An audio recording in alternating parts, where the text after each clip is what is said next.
Welcome back. If you have content on iTunes, perhaps you are a podcaster, you can use the Apple Link Creator. And if you go to iTunes/link, that'll bring you to this page. And you would go to the Apple Create Links section if you had a podcast. So what we're going to do here is we're going to go to the link maker. And we're going to use the search to find a podcast.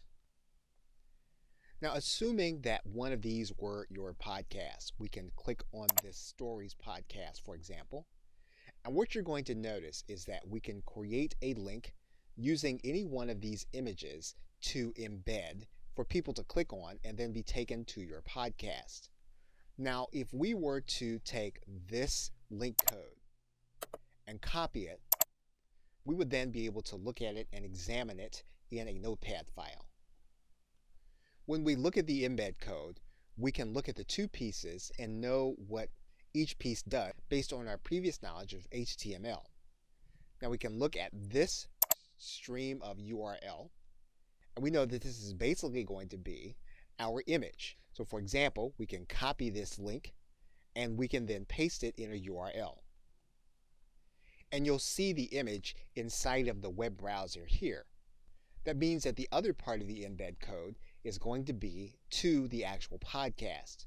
So we can trace our URL all the way to the end of the quotations, and we know that this is going to take us to the actual podcast. So if we copy this link and we paste it in our browser, we would be taken to this podcast. So that basically means that the embed code that we're looking at, we click on the icon when it's embedded, it then takes us to this podcast.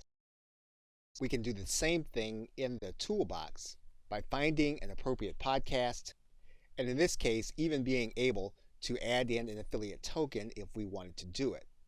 We can also use the banner builder inside of iTunes, which also uses HTML, where we can take any podcast and we can create widgets based on how we want it to appear on our site.